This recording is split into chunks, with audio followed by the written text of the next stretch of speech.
இந்திய இராணுவத்தில் பணிபுரியும் போது 2 பிள்ளைகளும் ராவி நதியில் தவறி விழுந்து மரித்து விட்டார்கள். பிறகு அவர் மற்றும் அவர் மனைவி பிள்ளைகள் இழந்த துக்கத்தில் என்ன செய்வது என்று தெரியாமல் தவித்துக் கொண்டு இருக்கும் பொழுது இயேசு கிறிஸ்து தரிசனம் கொடுத்து இருவரும் ஆண்டவருக்கென்று ஊழியம் செய்யும்படி அழைக்கப்பட்டார்கள். அவர்கள் செய்து வரும் சத்திய வேத ஆராய்ச்சி ஊழியம் ஆண்டவருடைய கிருபையால் வல்லமையாக நடைபெற்று வருகிறது. அவர்கள் கொடுக்கும் ஆண்டவருடைய வார்த்தையை நாம் கேட்போம்.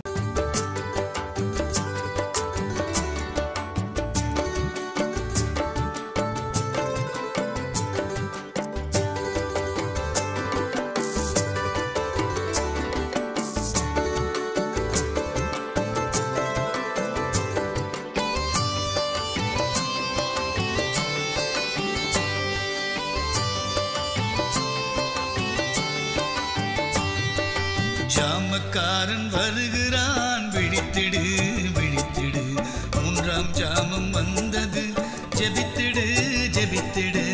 ஜாமக்காரன் வருகிறான், விழித்திடு விழித்திடு, 3ஆம் ஜாமம் வந்தது, ஜெபித்திடு ஜெபித்திடு. பரிசுத்த வசனத்தை தேடி நீயும் வாசி, படித்ததை மறவாமல் கருத்துடன் தியானி.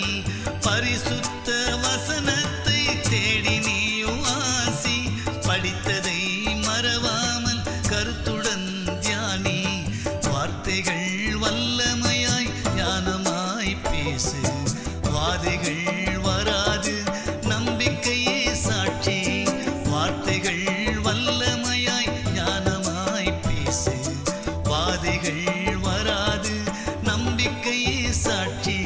ஜாமக்காரன் வருகிறான், விழித்திடு விழித்திடு, 3ஆம் ஜாமம் வந்தது, ஜெபித்திடு ஜெபித்திடு.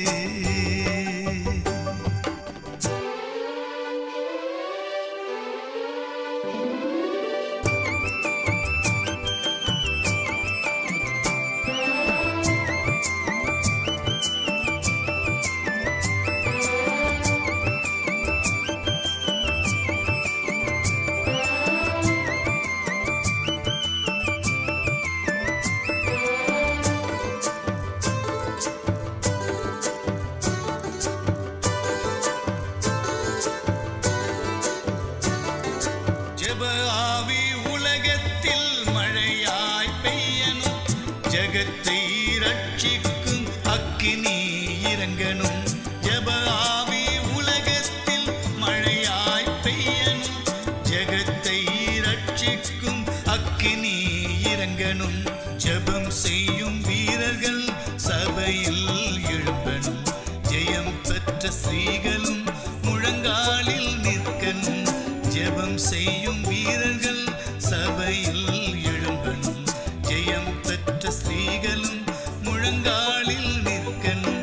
ஜாமக்காரன் வருகிறான், விழித்திடு விழித்திடு, 3ஆம் ஜாமம் வந்தது, ஜெபித்திடு ஜெபித்திடு.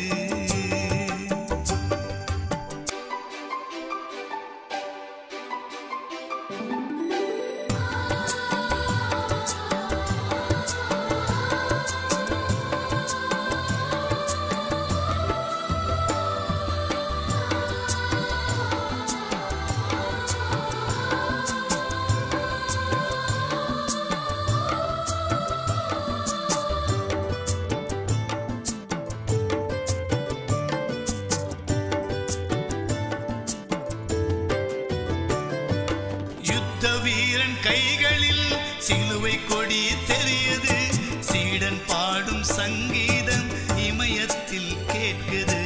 யுத்த வீரன் கைகளில் சிலுவை கொடி தெரியுது, சீடன் பாடும் சங்கீதம் இமயத்தில் கேட்குது.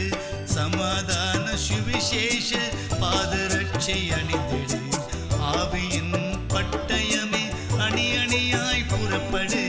சமாதான சுவிசேஷ பாதரட்சை அணிந்திடு, ஆவியின் பட்டயமே அணி அணியாய் புறப்படு. ஜாமக்காரன் வருகிறான், விழித்திடு விழித்திடு, 3ஆம் ஜாமம் வந்தது, ஜெபித்திடு ஜெபித்திடு.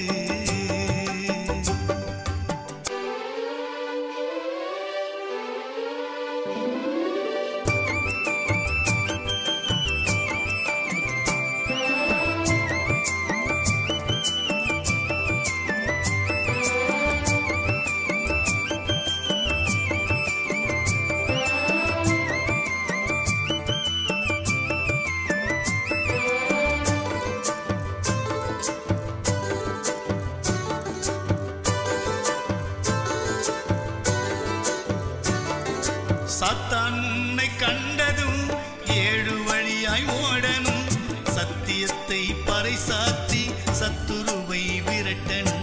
சாத்தான் உன்னை கண்டதும் ஏழு வழியாய் ஓடணும், சத்தியத்தை பறைசாற்றி சத்துருவை விரட்டணும்.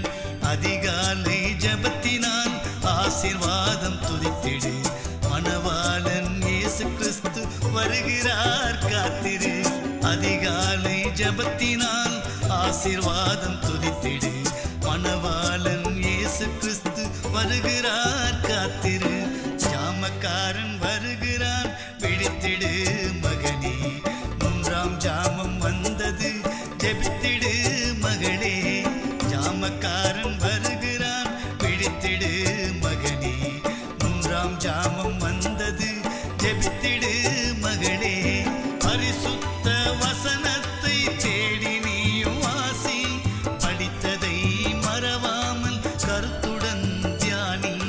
பரிசுத்த வசனத்தை தேடி நீயும் வாசி, படித்ததை மறவாமல் கருத்துடன் தியானி.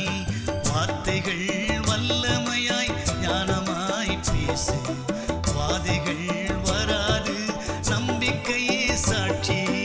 வார்த்தைகள் வல்லமையாய் ஞானமாய் பேசு, வாதைகள் வராது நம்பிக்கையே சாட்சி. ஜாமக்காரன் வருகிறான் விழித்திடு மகனே, மூன்றாம் ஜாமம் வந்தது ஜெபித்திடு மகளே. கர்த்தருடைய நாமத்துக்கு மகிமை உண்டாவதாக. परमेश्वर के नाम की महिमा होवे। இந்த நாளிலே நாம் ஜாமக்காரனை குறித்து பார்க்க போகிறோம். आज हम पहरावों के बारे में जानने जा रहे हैं। ஜாமக்காரன் எப்படிப்பட்டவன் என்று அறிந்து கொள்ள வேண்டும். पहरादार कैसा होना चाहिए? எத்தனை பேர் நீங்கள் விசுவாசமா இருக்கிறீங்க? आप में से कितने लोग विश्वासी लोग हैं? நாம் ஜாமத்தை அறிந்து கொள்ள வேண்டும். हम पहरों को जानना चाहिए। எப்படி ஜாமக்காரன் ஜெபிக்க வேண்டும்? पहरवे कैसा प्रार्थना करना चाहिए? ஹல்லேலூயா. हालेलुया। ஒரு இரவுக்கு 4 ஜாமம் இருக்கிறது. और एक रात को 4 पहर होते हैं। ஹல்லேலூயா. हालेलुया। ஒரு இரவுக்கு 4 ஜாமம் இருக்கிறது. एक रात को 4 पहर होते हैं। ஹல்லேலூயா. हालेलुया। ஜாமக்காரன் ஜெபம் पहरादार की प्रार्थना அங்கே சொல்லப்பட்டிருக்கிறது. यहाँ पे बताया गया है। ஜாமக்காரன் ஜெபம் என்பது என்ன? और पहरादार की प्रार्थना क्या है? ஜாமக்காரன் पहरवे ஜெபம் என்பது என்ன? और प्रार्थना क्या है? தேவனோடு உறவாடுகிறவன். प्रार्थना जो है परमेश्वर के साथ वार्तालाप करना है। தேவனை பிரியப்படுத்துகிறவன். परमेश्वर को प्रसन्न करने वाला व्यक्ति है। தேவ சித்தத்திற்கு விட்டு கொடுப்பவன். अपने आप को परमेश्वर के इच्छा के लिए समर्पित करने वाला व्यक्ति है। ஹல்லேலூயா. हालेलुया। தானியேல் 9:23 சொல்லுகிறது. दानियल की किताब 9 अध्याय 23 वचन बताता है। நீ மிகவும் பிரியமானவன், ஆதலால் நீ வேண்டிக் கொள்ள தொடங்கின போதே கட்டளை வெளிப்பட்டது. நான் அதை அறிவிக்க வந்தேன். இப்போதும் சொல்லுகிற வார்த்தையை நீ கவனித்து கேட்டு தரிசனத்தை அறிந்து கொள். जब तू गिड़गिड़ाकर विनती करने लगा तब ही इसकी आज्ञा निकली, इसलिए मैं तुझे बताने आया हूँ, क्योंकि तू अति प्रिय ठहरा है। इसलिए उसी विषय को समझ ले और दर्शन की बात के अर्थ जान ले। ஹல்லேலூயா.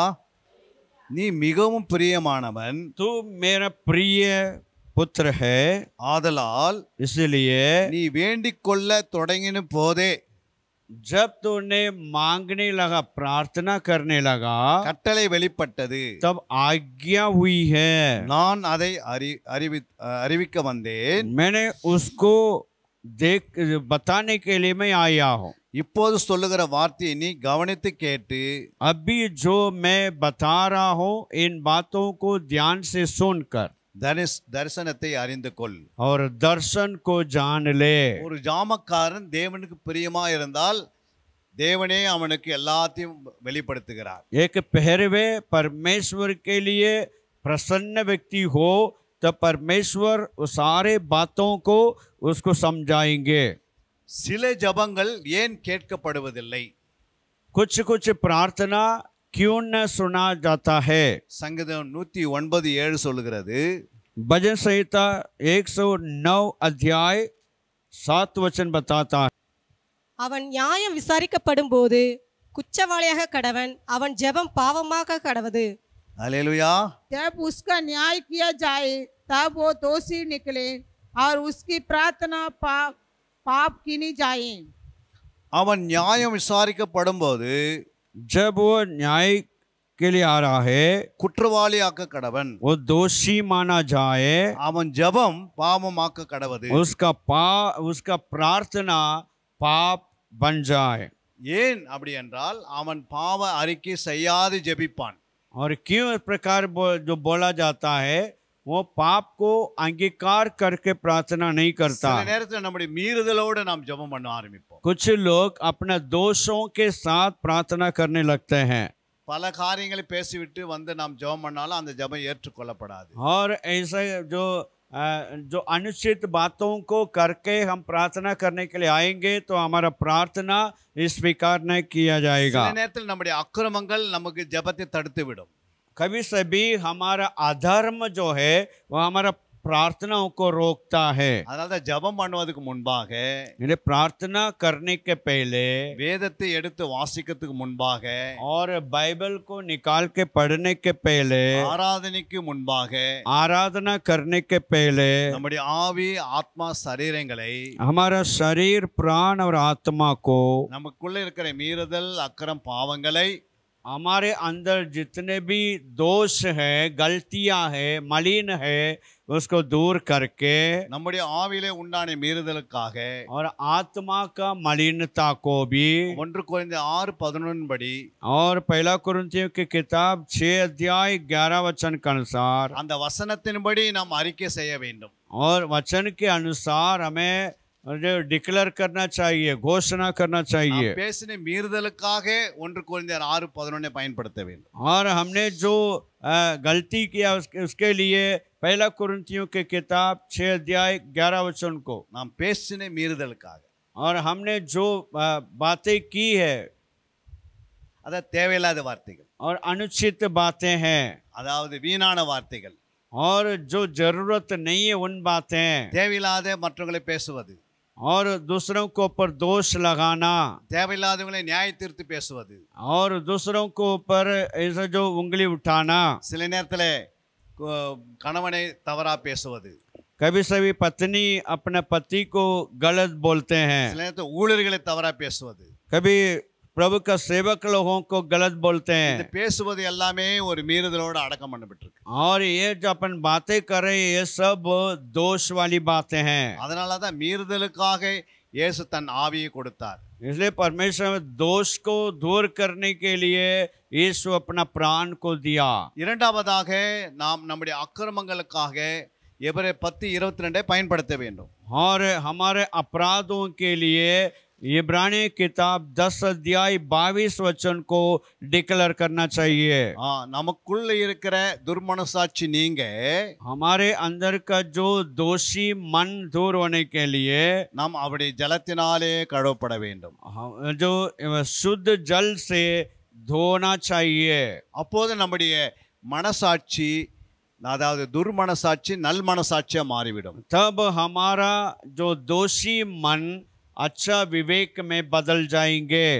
மூன்றாவதாக நம்முடைய சரீரத்தில் உண்டான கிரியைகள், और तीसरा हमारे शरीर में प्रकट होने वाली क्रियाएं, அதாவது கையினாலே உண்டாகிற கிரியைகள், और हाथों से होने वाले क्रिया, சில நேரத்தில் நாம் கொடுப்பது வாங்குவதிலே, और लेने देने में कुछ गलतियां, அதனாலே நம்முடைய சரீரத்தை அவருடைய ரத்தத்தினாலே 1 யோவான் 1:7 படி சுத்திகரித்துக் கொள்ள வேண்டும். और हम अपना शरीर को पहला यूहन्ना पहला अध्याय 7 वचन के अनुसार यीशु मसीह के लहू से धोना चाहिए. அல்லேலூயா. हालेलुया. அப்போது நம்முடைய ஆவி ஆத்மா சரீரம் तब हमारा शरीर प्राण आत्मा மூன்றுமே பரிசுத்தமாக்கப்படுகிறது. तब तीनों पवित्र रहेंगे. இப்போது நீ ஆராதிக்கலாம், तब हम आराधना कर सकेंगे. இப்போ நீங்கள் துதிக்கலாம், हम तो स्तुति कर सकते हैं. இப்போது நீங்கள் ஜெபிக்கலாம், तब हम प्रार्थना कर सकते हैं. இப்போது நீங்கள் தேவனுடைய வசனத்தை படிக்கலாம், தியானிக்கலாம்.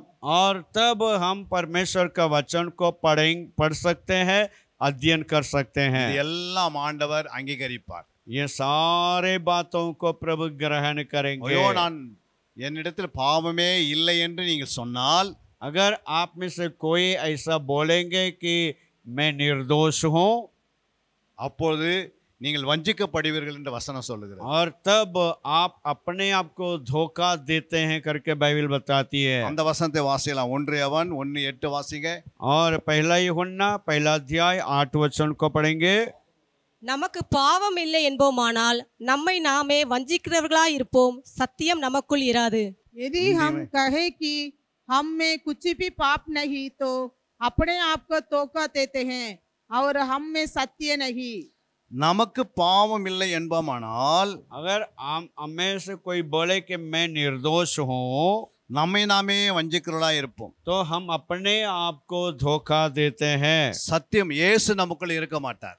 सत्यवादी यीशु हमारे अंदर ना रहेगा. அல்லேலூயா. हालेलुया. அப்போ பாவம் இந்த சரீரம் இருக்கிற வரைக்கும் நமக்குள்ள பாவம் வரும். ये शरीर जब तक रहेगा तब तक पाप करने का मौका मिलेंगे, पाप आते रहेंगे. அல்லேலூயா. சரீரம் இருக்கிற வரைக்கும் பிசாசு நம்மளை பயன்படுத்துவான் பாவத்துக்காக. और जो जब तक ये शरीर रहेगा तब तक शैतान पाप के लिए शरीर को इस्तेमाल कर सकता है. ஏன்னா பிசாசுக்கு சரீரம் இல்லை. कि शैतान को कोई शरीर नहीं है, அதனால தான் அவன் யாராவது ஒரு சரீரத்தை தேடினே இருப்பான். इसलिए वो क्या करता है, किसी का शरीर को ढूंढता है. யாருடைய சரீரத்தில் நீங்க இடம் கொடுக்கறீங்களோ, जो व्यक्ति अपने शरीर में शैतान के लिए अवसर देता है, 8 மணி நேரம் தூங்கி கொண்டிருக்கும் போது 8 घंटे सोते समय, நீங்க 9ஆம் மணி நேரம் தூங்குறீங்கன்னா, और ये 8 घंटे के बदले आप 9 घंटे सोएंगे तो அப்போ பிசாசு தானே வந்து உங்க மேல் மவுண்ட் ஆயிடுவான். और शैतान अपने आप में आपके अंदर आके बैठ जाएगा. ஏன் அப்படின்னா உன்னை தூக்க மயக்கத்தின் ஆவி உனக்கு கொடுத்துருவான். और शैतान आप नींद की आत्मा को रूप में आपके अंदर आ जाएंगे. நீங்கள் சாப்பிட வேண்டிய நேரத்தில் சாப்பிடாமல் अगर खाने के समय में आप खाना नहीं खाएंगे அடிக்கடிக்கு சாப்பாடு ஆரம்பிச்சீங்கன்னா, और बार बार खाने शुरू करेंगे, அவன் பெருந்தீனியை கொண்டு வந்து உள்ள மேல வச்சிடுவான். और शैतान खाओ की आत्मा को आपके अंदर रखेगा. நீங்கள் பண ஆசை இல்லாத இருந்தால், अगर आप जो पैसा का लालची हो, ஆனால் அவன் நம்மை பண ஆசைக்காக ஈடுபடுத்தி விடுவான். और हमें पैसा का लालच में डाल देगा. இப்படிதான் பிசாசுக்கு நாம் இடம் கொடுத்து விடுவோம். और इसलिए शैतान को मौका हम ही देते हैं. அல்லேலூயா. हालेलुया. அப்ப இந்த சரீரத்தை அவனுக்கு தேவை. जो उसके लिए शरीर का जरूरत है. லேகியோனுக்கு கூட அவன் சரீரத்தில் இடம் கொடுத்ததுனால அவன் உள்ள வந்துட்டான். और जो ये व्यक्ति लेगियोन के लिए अपना शरीर को दे दिया था, इसलिए शैतान उसके अंदर आके वास किया. அவன் கல்லறை பகுதியில் அவனை ஏன் கொண்டு போனான்? और शैतान उस व्यक्ति को खबर के क्यों लेके गया? அதை நாற்றம் எடுக்கிற இடத்துல ஏன் கொண்டு போனான்? वो बदबूदार जगह में उसको क्यों लेके गया? அதாவது அந்த மனுஷனுக்கு நமக்கு அதை நாற்றம்ன்றது கஷ்டமா இருக்கும். और जो स्वाभाविक व्यक्ति के लिए बदबूदार बहुत परेशान वाली बात है, ஆனா அவனுக்கு அது ருசிகரமா இருக்குமா? लेकिन उस शैतान के लिए स्वादिष्ट चीज जैसा है. அது அவனுக்கு ருசிகரமா மாறிடுது.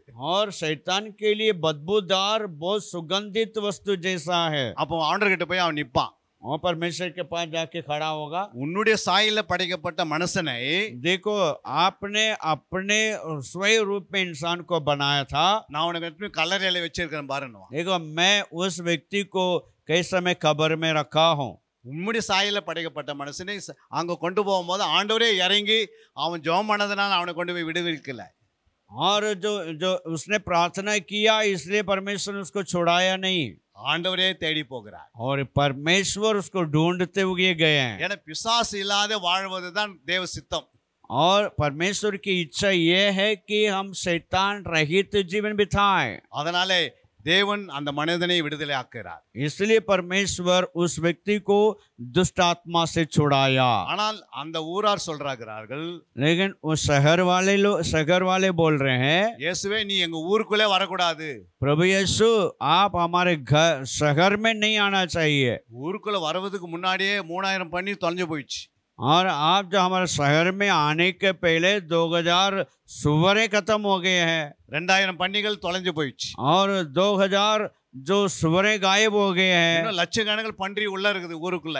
और लाख सुवर अंदर है। அப்படி நீ உள்ள வந்தா அதுவும் காணாது போயிடும். और अगर आप शहर के अंदर आओगे तो लाख सुवरें भी लापता हो जाएंगे। அப்படின்னு ஊரார மக்கள் இயேசு கிட்ட வந்து வேண்டிக் கொள்கிறார்கள். इसलिए जो वहाँ के लोग आकर के बोल रहे भैया आप मत आओ हमारे सुवरें लापता हो जाएंगे। ஆனா லேகியோனுக்கு விடுதலை ஆக்கிட்டார். और परमेश्वर ने इस व्यक्ति को छुड़ाया। லேகியோனை ஆண்டவர் உள்ள அனுப்புகிறார். और अभी देखो परमेश्वर ने उसका लेगियोन को उसके अंदर प्रवेश करवा रहा என் है। கூட வராதே, और तो मेरे साथ नहीं आना நீ चाहिए, ஊருக்குள்ள போ, तो घर के जो शहर में जाओ, அந்த பண்ணிகளை நீ துரத்த ஆரம்பிச்சிரு. जो शहर के अंदर जितने भी सुवरें हैं वो सुवरों को तू भगा दे। அல்லேலூயா. நீ हालेलुया। ஆலயத்தை கட்டு. तो परमेश्वर का भवन को बना। அதனால தான் ஆண்டவர் ஊருக்கு போக சொன்னாரு. इसलिए परमेश्वर ने उस व्यक्ति को शहर के अंदर प्रवेश करवाया। அல்லேலூயா. हालेलुया। பிசாசுக்கு வந்து ஒரு சரீரம் வேணும். और शैतान के लिए एक शरीर का जरूरत है அவன் எப்பவுமே சரீரத்தை தேடுவான். और हमेशा एक शरीर को ढूंढता है। அவனுக்கிட்ட சரீரம் இல்லாதபடியால் वो जो शरीर रहित व्यक्ति होने के कारण அவன் இந்த உலகத்திலே அவன் இச்சையை நிறைவேற்றுவதற்கு वो अपना इच्छाओं को पूरा करने के लिए மனுஷனுடைய சரீரங்களை தேடி तो मनुष्य का शरीर को ढूंढते हुए அந்த மனுஷனுடைய சரீரத்தில் அவன் இச்சையை நிறைவேற்றுகிறான். और मनुष्य का शरीर में होकर अपना इच्छाओं को पूरा करता है। அதாவது ரட்சிக்கப்படாத மனுஷனுக்குள்ள போகும்போது जब वो उद्धार ना पाया हुआ व्यक्ति के अंदर दुष्ट आत्मा जाता है அந்த இடத்துல அவனுக்கு ருசி குறைவா இருக்கும்.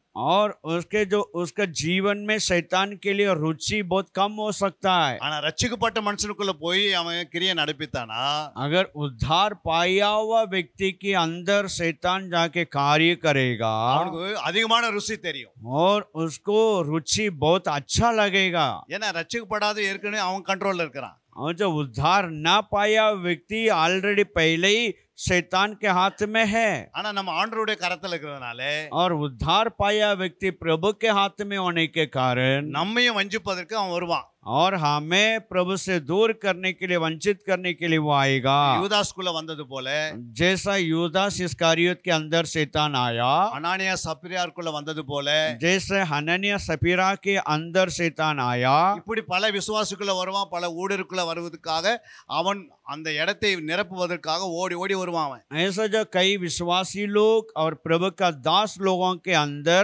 आने के लिए चाहेगा ताकि उसका भरपूरी लोगों के अंदर आ जाए। அதனால்தான் நாம் ஜாமக்காரர்களாக इसलिए हम पहरेदारों के रूप में நல்ல யுத்த வீரனாக एक अच्छा योद्धा के समान, நல்ல சீசனாக एक अच्छा छेली के समान நல்ல சத்தியத்தை ஆழமா அறிந்தவனாக और परमेश्वर का सतयुग के गहराई को समझने वाला समान பிசாசுடைய திட்டங்களை நல்ல தெளிவு அடைந்தவனாக और शैतान के युक्तियों को अच्छा से समझने वालों के समान தெளிந்த புத்தியா நாம் இருக்க வேண்டும். हम सचेत होकर रहना चाहिए। அல்லேலூயா. हालेलुया। அதனால்தான் ஜெபம் ஏன் கேட்கப்படுவதில்லை? ஜாமக்காரனுடைய ஜெபம் சில நேரத்தில் கேட்கப்படுவதில்லை.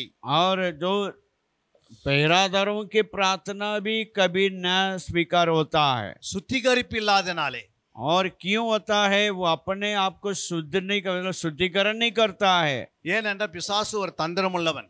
और क्योंकि शैतान बहुत चतुर है। சர்ச்சில் வந்து அப்படியே உக்காந்திக்கோ, जो चर्च में जाके बैठ जा, ஜெபம் பண்ணு, प्रार्थना कर, ஆனா சுத்திகரித்து கொள்ளாதே. लेकिन अपने आप को शुद्धिकरण मत करना। சுத்திகரிக்கிறது நல்லதா இல்ல ஜெபிக்கிறது நல்லதா? क्या आप अपने आप को शुद्धिकरण करना अच्छा है या प्रार्थना करना अच्छा है? सबसे पहले सबसे पहले क्या अच्छा है? शुद्धिकरण। अब सबसे पहले हमने क्या करना? सबसे पहले हमें क्या करना है? हमारा प्राण को, आत्मा को, शरीर को लघु से, जल से, प्राण से हमने शुद्धिकरण करना। आमेन। அல்லேலூயா. हालेलुया। நம்முடைய ஆவி ஆத்மா சரித்து ஃபர்ஸ்ட் சுத்திகரித்து பரிசுத்தமாக்கி கொள்ள வேண்டும். पहले आप अपना शरीर प्राण आत्मा को शुद्धिकरण करना चाहिए, அதுக்கு பிறகுதான் ஜெபம் ஏறெடுக்கப்பட வேண்டும். उसके बाद ही प्रार्थना करना चाहिए, அதுக்கு பிறகுதான் ஆராதனை ஆரம்பமாகும். उसके बाद ही हम आराधना करना चाहिए, அதுக்கு பிறகுதான் மெசேஜ் ஆரம்பமாகும். और उसके बाद ही हम प्रचार करना शुरू करना அப்பதான் चाहिए। அது போய் நமக்கு 100 மடங்கு வேலை செய்கிறது. तभी ही वो प्रार्थना 100% काम कर सकता है। நீங்க கை கழுவாத சாப்பிட்டா எப்படி இருக்குது, கை கழுவுன சாப்பிட்டா எப்படி இருக்கு? और हाथ बिना धो के खाएंगे और धो के खाएंगे, इसमें दोनों में क्या अंतर है? कैसा लगेगा? பசி எடுக்குது, खा जो भूख तो लग रहा है, ஆனா சாப்பாடு முன்னாடி இருக்குது.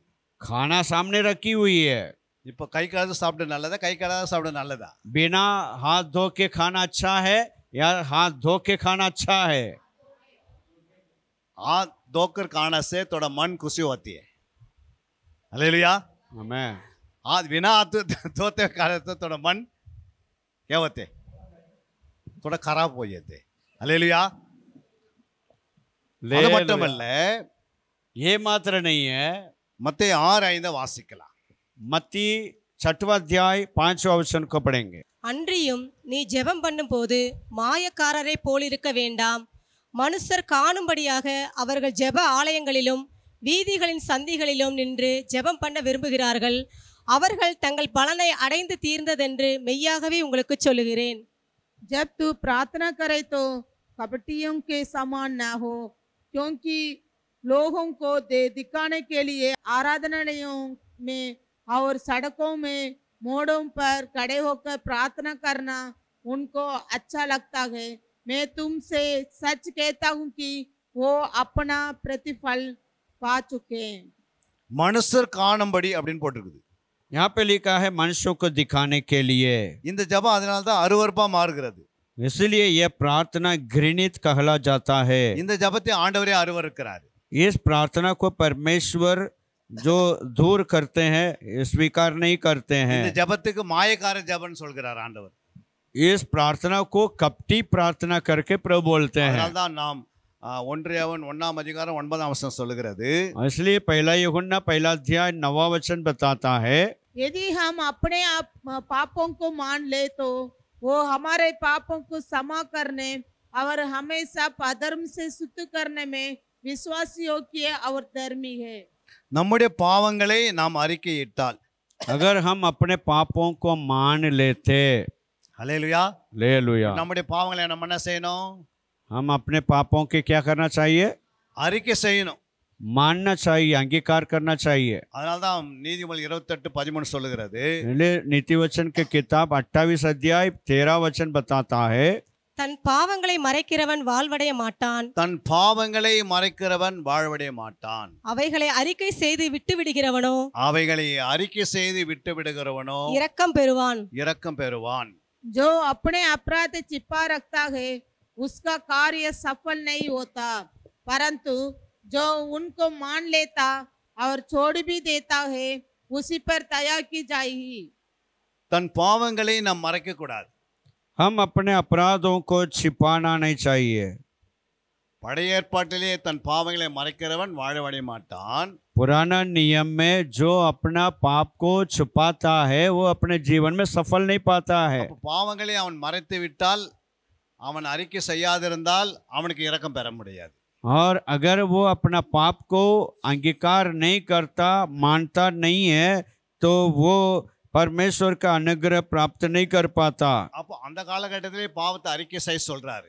जो पुराना नियम परमेश्वर अपने अपने पापों का मान कर अंगीकार करने के लिए बोल रहे। அன்னைக்கு அறிக்கை செய்யும் போது இயேசு கிறிஸ்துடைய ரத்தம் இல்லை, இயேசு கிறிஸ்துடைய ஆவி இல்லை, இயேசு கிறிஸ்துடைய ஜலம் இல்லை. और उस समय पुराना नियम में पाप को क्षमा करने के लिए यीशु मसीह का लहू नहीं था और आत्मा भी नहीं था, ஜலம் இல்லை, और जल भी नहीं था। அல்லேலூயா.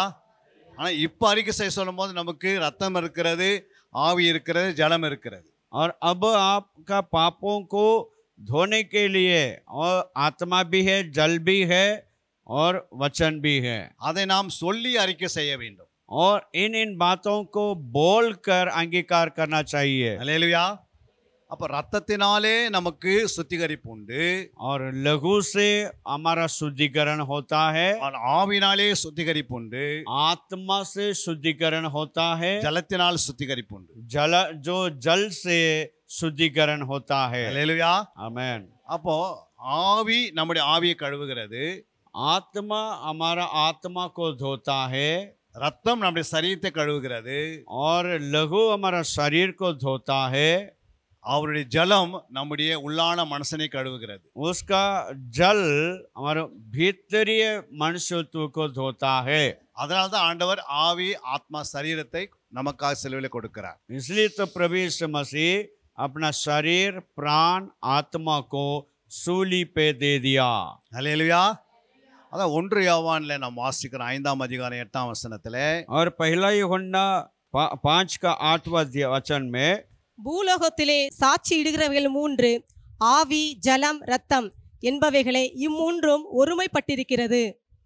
गवाही देने वाले 3 हैं, आत्मा और पानी और लहू, और तीनों एक ही बात पर सहमत है।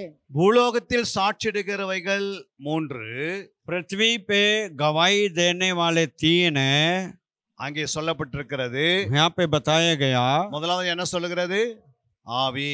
आत्मा, இரண்டாவது ஜலம், और दूसरा जल, மூன்றாவது ரத்தம். அல்லேலூயா. तीसरा लघु। இயேசு முதலாவது தன் ஆவியை பிதாவே உம்முடைய கரத்தில் ஒப்பு கொடுக்கிறேன். और पहले यीशु अपना प्राण को पिता के हाथ में दे दिया। அந்த வசனம் தான் இந்த வசனம். वही ये वचन यहाँ पे है। முதலாவது ஆவியை ஒப்பு கொடுக்கிறார். और पहले अपना प्राण को प्रभु के हाथ में दिया। ஒரு போர் சேவகன் ஒரு ஈட்டி எடுத்து விலாய் எலும்பை குத்துகிறான். और एक जो योद्धा सिपाही जो भाला से यीशु मसीह का जो पसली में घुसाड़ दिया। அப்பொழுது என்னென்ன வந்தது? तब क्या क्या निकला? जल और लघु। सबसे पहले क्या आया था? और गेत्सेमनी बगीचा में यीशु मसीह के शरीर में से क्या निकला? सबसे पहले क्या निकला? खून निकला। सबसे पहले खून निकाला. खून कहां से निकल कर आया? और खून कहां से निकल के आया? शरीरத்திலிருந்து வெளியே வருகிறது. और शरीर से बाहर निकला। पानी कहां से आ रहा है? वो कहां से निकलते था? पानी कहां से निकला? यीशु मसीह के शरीर ना सुनता है? बिहार भैया असली है? और जो हमारा शरीर में कहीं भी पानी है? हमारे शरीर में पानी है। वो एक के साथ आने के लिए नल का जैसे. यूरिन अगर कोई मसीह को नहीं जानता वाला हमारे से पूछने से हम क्या बात करेंगे? उनको क्या बताएंगे? अगर डॉक्टर पूछ रहे अगर आपका हृदय में आपका मारेंगे तो पानी और अलग अलग आ सकता है? आ सकता है? नहीं आ सकता है? नहीं आ सकता है. पानी कहां से आ रहा है? अलग से कहीं पानी से आने के लिए जगह है? हम कितने भी पानी पीने से भी वो खून में जाकर मिल जाती है. क्यों? खून एक पिगमेंट है, वो मिट्टी की जैसे है. अगर खून के अंदर क्या चाहिए? पानी चाहिए, प्राण भी चाहिए. ये तीनों मिलकर के भागती है शरीर के अंदर. ठीक ना? प्राण क्या करते हैं? पंपिंग करते हैं. पानी क्या करते हैं? खून में मिला करके लिक्विड जैसा रख लेते हैं. अगर पानी निकल जाता है तो एकदम पानी भरना पड़ता है. इसलिए हम ग्लूकोज लगाते हैं. कोई आदमी ग्लूकोज क्यों लगाते हैं? पानी कम होने से कारण. हालेलुया. वो खून में लगाते हैं या और अलग से लगाते हैं वो पानी, वो ग्लूकोज को? क्यों खून में लगाते हैं? खून के अंदर पानी कम हो गया, इसलिए डिसेंट्री होकर उसका क्या हो गया? पूरा पानी निकल गया बाहर. अभी चलना बहुत मुश्किल हो रहा है. एकदम उसको ग्लूकोज चढ़ा रहा है. लेकिन ग्लूकोज कहाँ चढ़ा रहा है? वो खून के अंदर चढ़ा रहा है. खून के अंदर वो मिलकर के काम कर रहा है. क्यों? हम पानी पीते हैं, वो कहाँ जाते हैं? नोरेल में चले जाते हैं, लंग्स में जाकर के लंग्स से वो क्या करते हैं?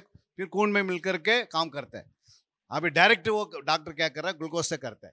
लेकिन कहीं हमारा शरीर में पानी अलग से आता है नहीं आते। उसका वचन लिखा हुआ ஏசாயா அவர் தம்முடைய ஆத்துமாவை மரணத்தில் ஊற்றி அக்கிரமக்காரரில் ஒருவராக எண்ணப்பட்டு அநேகருடைய பாவத்தை தாமே சுமந்து அக்கிரமக்காரருக்காக வேண்டிக் கொண்டது நிமித்தம் அநேகரை அவருக்கு பங்காக கொடுப்பேன், பலவான்களை அவர் தமக்கு கொள்ளையாக பங்கிட்டுக் கொள்வார்.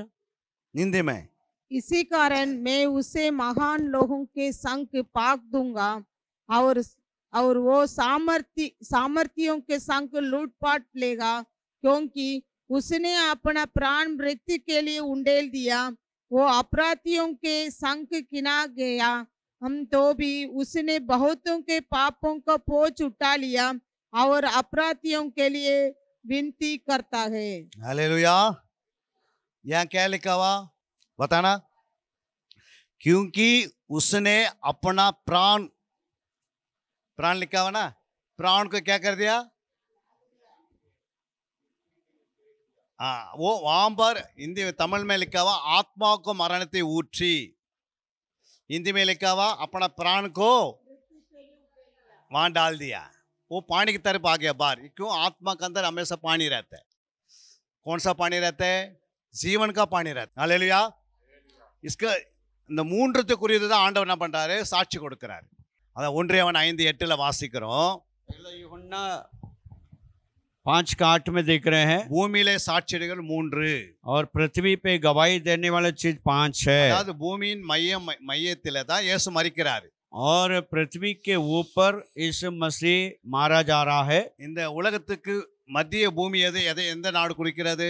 और हमारे सारे विश्व का जो केंद्र बिंदु कौन सी जगह है? அதான் இஸ்ரேல் தேசம். इस्राएल देश। அப்படின்னு சங்கீதத்துல பூமியின் மத்தியிலே இயேசு பிறந்தான்னு இருக்கும். और जो पृथ्वी के केंद्र बिंदु में यीशु मसीह जन्मा। அப்போ அந்த ஆத்துமாவை இயேசு சிலுவையில போயிட்டு அவர் என்ன செய்கிறார் என்றால் அந்த ஆத்துமாவை தண்ணீராக நமக்கு கொடுக்கிறார். और प्रभु इस आत्मा को पानी सरीके उंडेल रहा। हिंदी में तमिल में आत्मा को, हिंदी में आत्मा को प्राण लिखा हुआ। और तमिल में आत्मा लिखा है, लेकिन हिंदी में प्राण लिखा हुआ है। प्राण के अंदर पानी रहता है और प्राण के अंदर पानी रहता है। आत्मा फुल पानी से भरा रहता है। आत्मा पानी से भरा हुआ रहता है। हालेलुया। हालेलुया। அதனால தான் ஜீவத்தை வசன தண்ணீரா மாறி நமக்குள்ள ஊற்றப்பட வேண்டும். और इसलिए परमेश्वर का वचन पानी के रूप में बदल कर हमारे अंदर उंडेले जाना चाहिए। இந்த பைபிள்ல எங்காவது தண்ணீர் அப்படின்னு நம்முடைய டைரக்டா தண்ணீர் குடிக்க முடியுமா? ஜீவ தண்ணீர் ये बाइबल में से जो जीवन का जल को ऐसा हम पी सकते हैं क्या? பிடிக்க முடியாது. ஆனா இயேசு சொல்றாரு, நான் கொடுக்கிற தண்ணியை உங்களுக்கு தாகம் வராதுன்றாரு. और यीशु कहते हैं, मैं जो पानी पिला रहा हूँ वो पानी पीने से आपका प्यासने लगेंगे। हालेलुया। அப்போ அவருடைய வசனம் தான் தண்ணீரா மாறுகிறது. और परमेश्वर का वचन हमारे लिए पानी बन के अंदर आ रहा है। அவர் ஒரு கரும்பை உண்டாக்குறாரு. वह जो एक गन्ना को उगा रहा है, அதுல தித்திப்பான ஒரு சாறு வருகிறது. और गन्ने के अंदर मीठा रस निकलता है। அந்த கன்னா எங்கிருந்து வந்தது? ये गन्ना कहाँ से आया? जमीन में से। जमीन से आया हुआ। हालेलुया। जमीन से कैसा आया हुआ? ये जमीन से कैसा आया है? बीज बोया गया। हाँ, जमीन से कैसा आया? एक बीज से आया हुआ। वो बीज कहाँ से आया हुआ? ये जो जमीन में बीज से आया, बीज कहाँ से आया? मसीह का मुंह से वचन से आया हुआ। ये बीज परमेश्वर का मुंह से निकला हुआ शब्द था। हालेलुया। वो शब्द से गन्ना बन रहा है। और अगर गन्ना का अंदर रस निकलता तो वो अपना शब्द से कौन पानी नहीं निकलेगा। प्रभु ने जो शब्दों से सब बनाया और गन्ने से रस निकलता है, तो ये वचन मतलब अपने நமக்கு எடுத்துக்கொள்ளும் போது ஏன் தண்ணி ஜீவ தண்ணீர் வராதா? और ये वचन को हम जब हम खाते हैं, क्या जीवन का जल नहीं बन सकता है? हालेलुया। என் வார்த்தையினாலே ஒரு கரும்பு உருவாக்குறேன். जब प्रभु अपने शब्दों से गन्ना को बना रहा है, அதுல தித்திப்பான நான் ஒரு ரசை உண்டாக்கி தரேன். और उसके अंदर मीठा रस भी जो है, ஆனா அந்த வார்த்தையை நான் டைரக்டா உங்களுக்கு கொடுக்குறேன். मैं उस वचन को डायरेक्ट में आपको दे रहा हूँ, அப்போ உங்களுக்குள்ள தண்ணி ஜீவ தண்ணி ஏன் தண்ணீர் உருவாகுமே. और जो वचन आपके अंदर पानी को दे सकता है, அதனால தான் ஐஸ்வர்யம் போய் நரகத்தில் விழுந்த பிறகு ஒரு சொட்டு தண்ணி கேட்கிறான். इसलिए तो वहां पे जो धनवान अधोलोक में जाकर के एक बूंद का पानी को मांग रहा है। அது எதுக்கு கேட்டாவன்? वह क्यों मांगा था? அவனுடைய சரீரம் அங்க இருந்ததா, அவனுடைய ஆத்மா அங்க இருந்ததா? क्या उसका शरीर वहां जो अधोलोक में था या आत्मा था? சரீரம் இங்க அடக்கம் பண்ணியாச்சு. शरीर को तो यहाँ पे जो पृथ्वी में दफना दिया। அப்போ ஒரு சொட்டு தண்ணி கொடுத்தா அவன் பரலோகத்துக்கு போயிடலான்னு அவன் சொல்றான். और जो वो मांग रहे प्रभु एक बूंद पानी दे देंगे तो मैं स्वर्ग पहुंच जाऊंगा। அவன் இங்க பைபிள் வாசிக்கிறது இல்ல, वह बाइबल नहीं पढ़ता, தியானிக்கிறது இல்ல, अध्ययन नहीं करता, ஆராய்வது இல்ல, ध्यान नहीं करता, அவன் வாசிப்பதில்லை, खोजबीन करके पढ़ता भी नहीं था, அதை பற்றி அவனுக்கு மற்றவங்க சொல்லுவதில்லை. उसके बारे में किसी को बताता भी नहीं था। ஏன் அப்படி சொல்லுவதில்லை? क्यों नहीं बताता था? அவனுக்கு மிகுதியான பாக்கெட்ல காசு இருந்தது, उसका जेब में पैसा भरा हुआ था, அவன் ஒரு இடத்துல இருந்து உணர்த்து போறது கார் இருந்தது, और एक जगह से दूसरी जगह जाने के लिए गाड़ी था, அவன் வீட்டுல உட்காரும்போது நல்ல சாப்பாடு இருந்தது, और जो घर पे खाने के लिए स्वादिष्ट भोजन था। அல்லேலூயா. இது மூணு ஒருத்தருக்கு திருப்தியா இருந்தா அவங்க ஆண்டவர் கம்மியா தான் தேடுவாங்க. और ये सारे सुविधाएं संसार में सारी सुविधाएं उसको मिलता है तो परमेश्वर को खोजने में भी बहुत कम रखता है। ஆனால் ஒருவனுக்கு எல்லாவற்றையும் குறை இருந்தால், और किसी व्यक्ति को सारे बातों में कमियां हैं அப்பதான் ஆண்டவர் அதிகமா தேடுவான். तो परमेश्वर को ज्यादा खोजेगा। ஏன்னா எல்லாம் வந்துட்டு பிறகு ஆண்டவர் ஏன் தேட போறாங்க? और सब कुछ मिलने के बाद क्यों खोजेगा परमेश्वर को? அல்லேலூயா. हालेलुया। நம்மளை குறைப்படுத்துவதற்கு பிசாசு இருக்கிறான், और उसको कमियों में डालने के लिए शैतान रहता है, நிறைவாக்கத்துக்கு இயேசு இருக்கிறார். और उसको परिपूर्ण देने के लिए यीशु मसीह है। அல்லேலூயா. ஒரு பக்கம் பிசாசு இல்லைன்னா நம்ம ரட்சிக்கப்பட்டிருக்க முடியாது. अगर शैतान नहीं होता तो हम उद्धार नहीं पा सकते। அல்லேலூயா. हालेलुया। அதனால தான் பிசாசு சரீரத்தை அழிச்சிட்டு ஆத்மாவை அழிச்சிட்டு வேற ஆவியை விட்டு போய்கிறாரு. और जो शैतान शरीर को बिगाड़ दिया, आत्मा को बिगाड़ दिया, प्राण को छोड़ दिया। அல்லேலூயா. हालेलुया। அவன் ஆவி இருக்கிறனால தான் நம்மளாம் ரட்சிக்கப்பட்டு சபையில் உட்காந்துக்கிறோம். और जो उसने जो प्राण को छोड़ दिया, इसलिए हम प्रभु यीशु मसीह के मदद मांगा और हमने उद्धार पाके प्रभु के कलीसिया में जुड़ गए। ஆண்டவராகிய இயேசு சிலுவைக்கு வந்து அவன் சரீரத்தையும் ஆத்மாவையும் அழிக்கவில்லை என்றால், और यीशु मसीह सूली के द्वारा उसकी आत्मा को नष्ट नहीं करते அவன் होते, தலையை நசுக்கவில்லை என்றால், उसका सर को कुचल नहीं डालते நீங்க होते, வர ரோட்லயே அவன் நிறுத்திடுவான், அவங்களை தடை பண்ணுவான். और आपको सड़क पे जो रोक देता होता। அல்லேலூயா. हालेलुया। அதனால தான் அவன் சரீரம் வேலை செய்யவில்லை, इसलिए उसका शरीर काम नहीं कर रहा है, அவனுடைய ஆத்மா வேலை செய்யவில்லை. उसका आत्मा काम नहीं कर रहा है, இப்போ ஆவி மட்டும் வேலை செய்கிறது. उसका प्राण कार्य कर रहा है। அவன் ஆவி இருக்கிறதுனால தான் उसका जीवन होने के कारण நம்முடைய ஜெபம் பெருகுது. हमारा प्रार्थनाएं बढ़ रहे हैं। அவன் நம்மை டச் பண்ணும்போது நம்ம ஜெபம் வல்லமை பெருகுது. जब वो हमें छूता है तो हम ज्यादा प्रार्थना करने लगते हैं। அல்லேலூயா. அவனும் அவன்கிட்ட இருந்து தான் வந்தான். वो भी परमेश्वर की ओर से आया था। அல்லேலூயா. அவனை உண்டாக்குனது ஆண்டவர் ஒருவர் தான். और उसको परमेश्वर ने बनाया। அல்லேலூயா. हालेलुया। அவனும் ஜெபம் பண்ணும்போது ஆண்டவர் கேட்கிறாரு. और वो प्रार्थना करता प्रभु सुनते। லேகியனுக்குள்ள அவன் இருக்கும்போது அவன் கேட்கிறான். और किसी इंसान के अंदर दुष्ट आत्मा था, वो दुष्ट आत्मा प्रभु से विनती कर रही है। பிசாசு என்ன கேட்டான்? शैतान ने क्या पूछा? என்னை வேதனைப்படுத்தியா வந்த நீங்க அப்படின்னு கேட்கிறான். प्रभु तो आप क्यों मुझे परेशान करने के लिए आए हो? இப்போ ஒரு மனுஷனை வேதனைப்படுத்தி வச்சிருக்கிறான், அது அவனுக்கு பெருசா தெரியல. और एक इंसान को पीड़ित कर रहा है उसके लिए बड़ी बात नहीं है, ஆனா அவனுக்கு வேதனை உண்டாகுதான். और देखिए शैतान पीड़ित हो रहा है, वो बोल रहा है मैं पीड़ित हो रहा हूँ। அவன் சொல்றான், அவன் இன்னும் கொஞ்சம் நாள் இருக்குது முன்னாடியே வந்துட்டே அப்படின்றான்.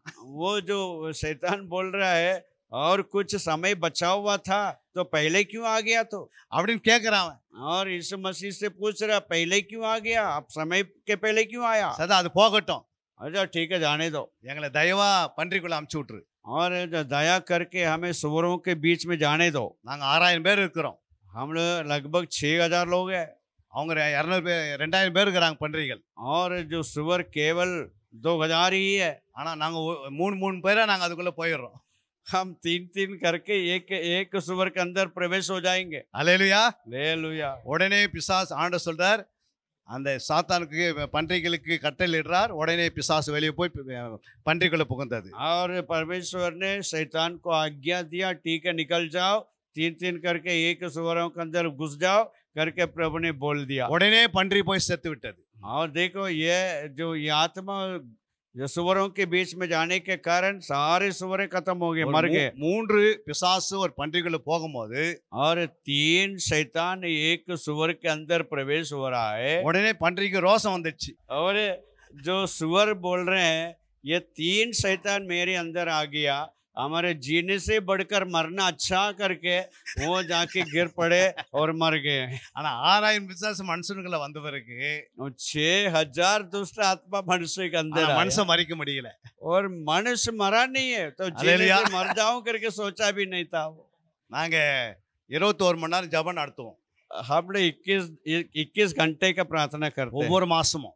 एक महीना, ஒவ்வொரு மாதம் ஒரு மண்டபத்துல 21 hours ப்ரே நடத்தினே இருப்போம். हर एक महीना हम 21 घंटे का लगातार प्रार्थना அப்ப चलाते எங்க रहते हैं। கிட்ட ஒரு லேடி வந்தாங்க, அவங்களுக்குள்ள 60000 பிசாசு இருந்தது.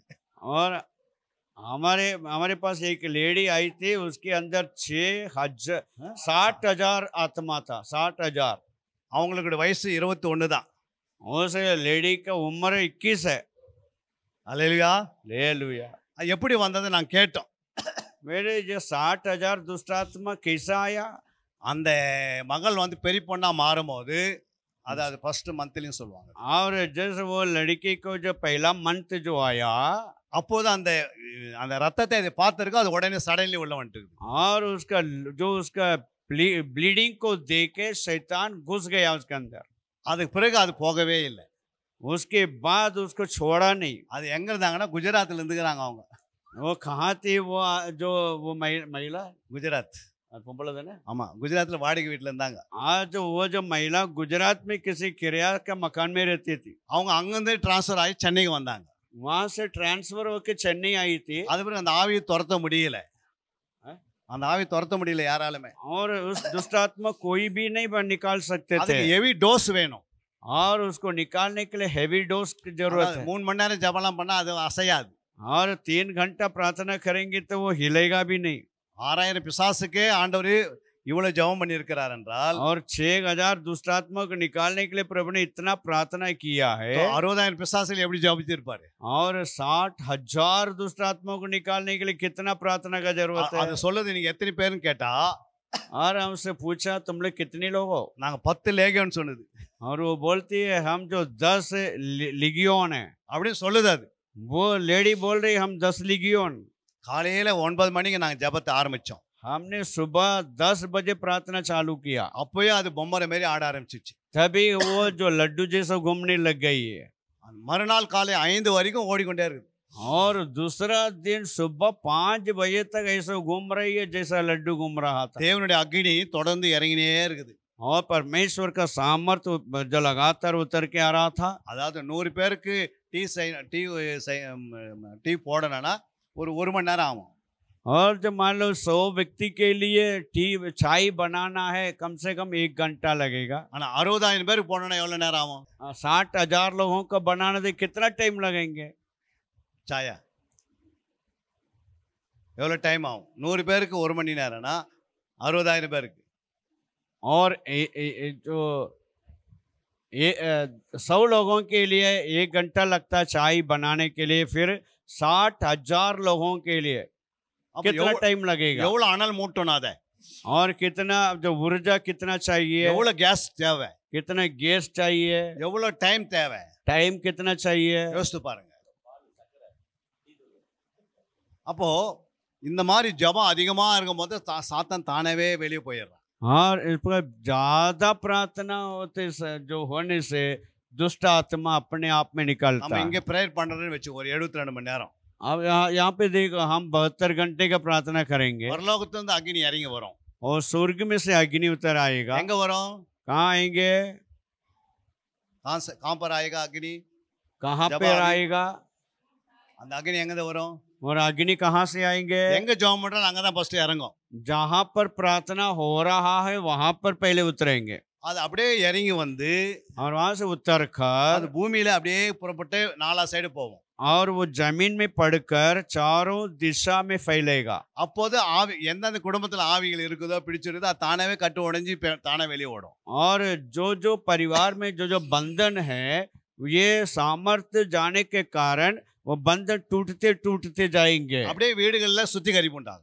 और हर एक घर के अंदर शुद्धिकरण होगा கடைகள்லாம் சுத்திகரிப்பு உண்டாகும். और दुकानों में शुद्धिकरण होंगे சினிமா தியேட்டர்ல சுத்திகரிப்பு உண்டாகும். और सिनेमा थिएटर में शुद्धिकरण இப்படி होंगे। ஜெபிக்க ஜெபிக்க ये प्रार्थना करते करते தமிழ்நாடு में तमिलनाडु में எத்தனை பேர் சினிமா தியேட்டரையே சர்ச்சைக்காக கொடுத்துட்டாங்க வாங்கிக்க. और जो तमिलनाडु में कई सिनेमा थिएटर को उन लोगों ने दे दिया, भैया आप तुम चर्च बना लो। ஏன்னா ஜெபம் அதிகமா ஆகும்போது जहाँ प्रार्थना ज्यादा होता है அங்கே அதிகமாக ஆண்டவர் இடத்தை கொடுக்க ஆரம்பிச்சிடறாரு. और वहाँ पे परमेश्वर जगह को भी ज्यादा देने लग रहे हैं அப்போ ஆத்மா அதிகம் பெருக ஆரம்பிச்சு. और आत्माएं इंक्रीज होने लग बढ़ने लग रहे हैं। அதனால தான் ஆண்டவர் பைபிள்ல நிறைய ஜெபங்களை குறித்து எழுதி வச்சிருக்கிறார். इसलिए परमेश्वर ने बाइबल में कई प्रकार के प्रार्थनाओं के बारे में लिख के रखे நம்ம हैं। பிசாசை துரத்த தேவையில்ல.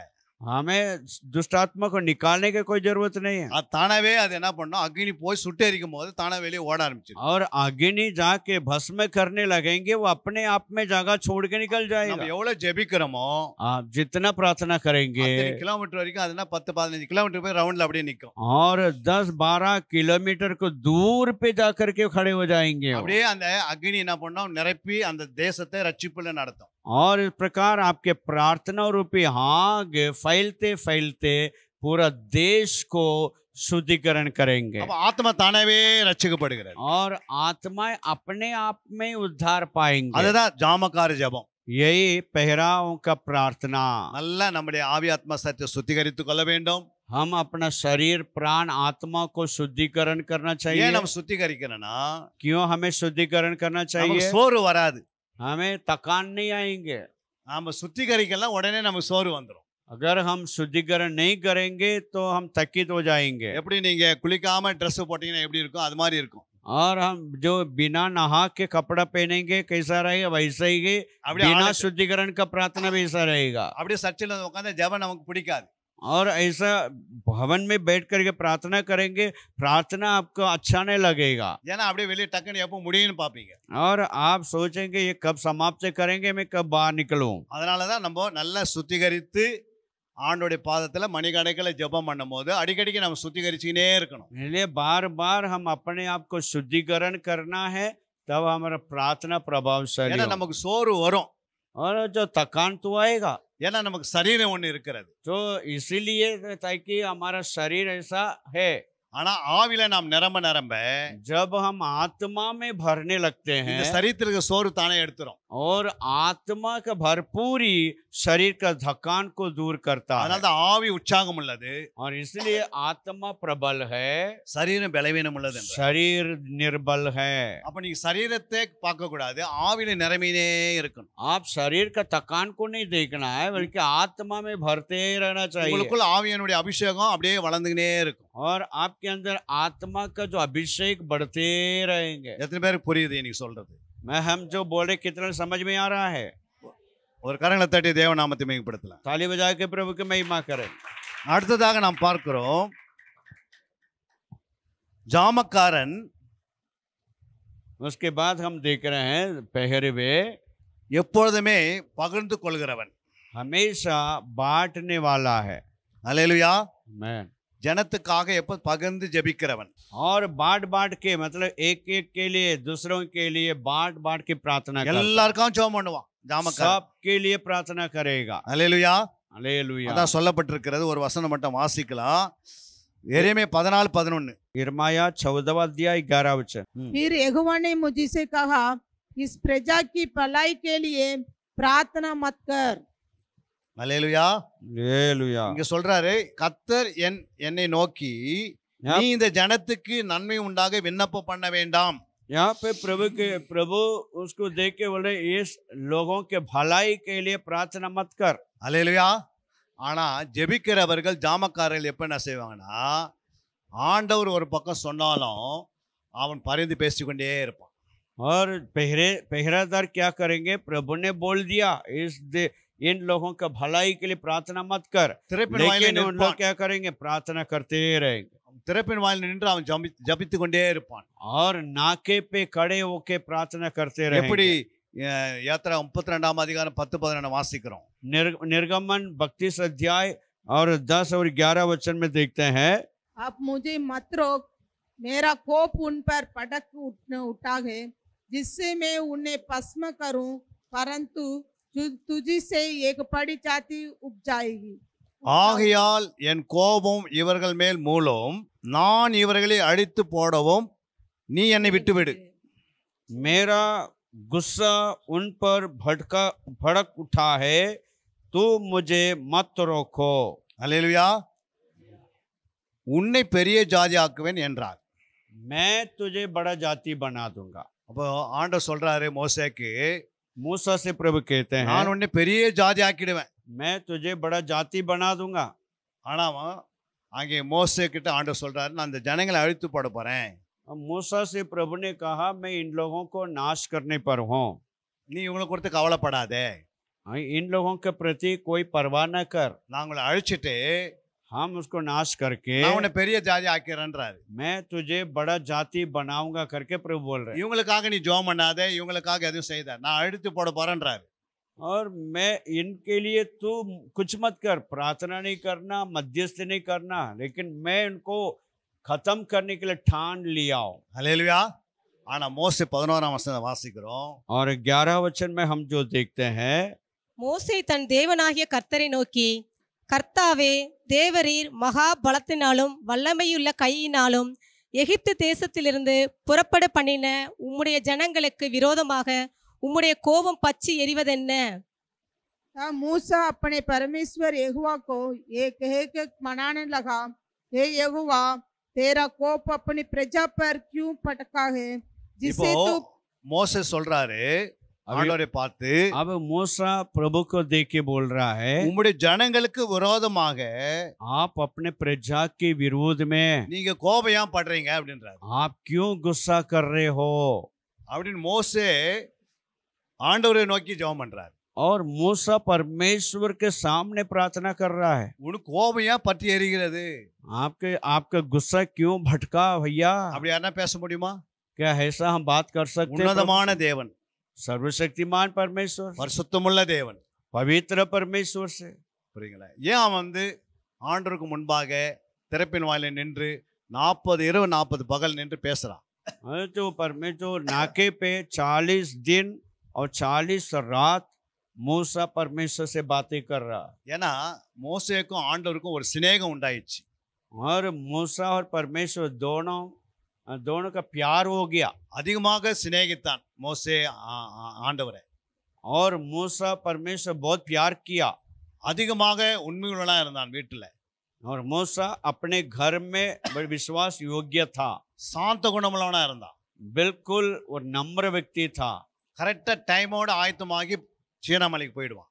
और समय को पालन करने वाला व्यक्ति भी है। கரெக்டா அதிகாலை எழுந்து ஆயத்தமாகி தேவ சமத்துக்கு போவான். और भोर में उठेगा, तैयार करेगा, प्रभु की उपस्थिति में जाएगा। அந்த வைராக்கியமுள்ள ஒரு மனுஷனாய் காணப்பட்டான் மோசே. ऐसा धुन के साथ दिखने वाला व्यक्ति था। அதுதான் ஆண்டவர் பேசும்போது जब परमेश्वर बात करते हैं, வேற யாரும் பேச முடியாது எதிர்த்து. दूसरा कोई बात नहीं कर सकते। அதான் எரேமியால நாம் பார்த்தோம், இந்த ஜனங்களுக்காக நீ விண்ணப்பம் பண்ணாதே, நான் ஜனங்களை அழிச்சிறேன்றார். और यिर्मयाह में हमने देखा है, प्रभु कहते हैं, इन लोगों के लिए तू विनती मत कर, प्रार्थना मत कर, मैं इन लोग नाश करूंगा। அப்படின்னு சொல்றாரு. तो बोल रहे हैं प्रभु।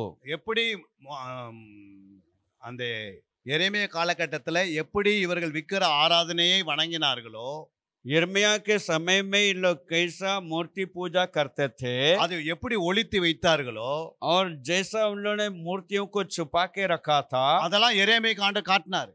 और परमेश्वर ने यिर्मयाह को दिखाया, இந்த ஜனங்களுக்காக ஜெபம் பண்ணாதே, इन लोगों के लिए प्रार्थना कभी न करना। அதே போலதான் இந்த ஜனங்களும் वैसे कि ये भी ஒரு கன்றுக்குட்டியை உருவாக்கி इन लोग एक बछड़ा को बनाकर அந்த கன்றுக்குட்டியே இவங்க வணங்குறாங்க. और बछड़ा को आराधना कर रहे हैं। தேவனுடைய இருதயத்து கோபத்தை உண்டாக்கிட்டாங்க.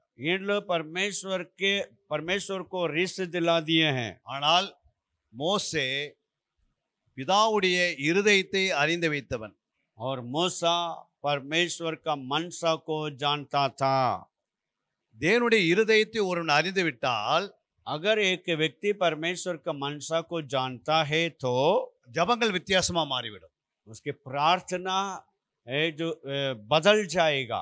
அல்லேலூயா. मैं கடவுளை காட்டிலும் ஒரு மடங்கு மேலே போய் ஜெபிக்கிறான் மோசே. और मूसा को देखो परमेश्वर से एक कदम आगे बढ़ के प्रार्थना कर रहा அதை है। அடுத்த வசனம் வாசித்து பாருங்க.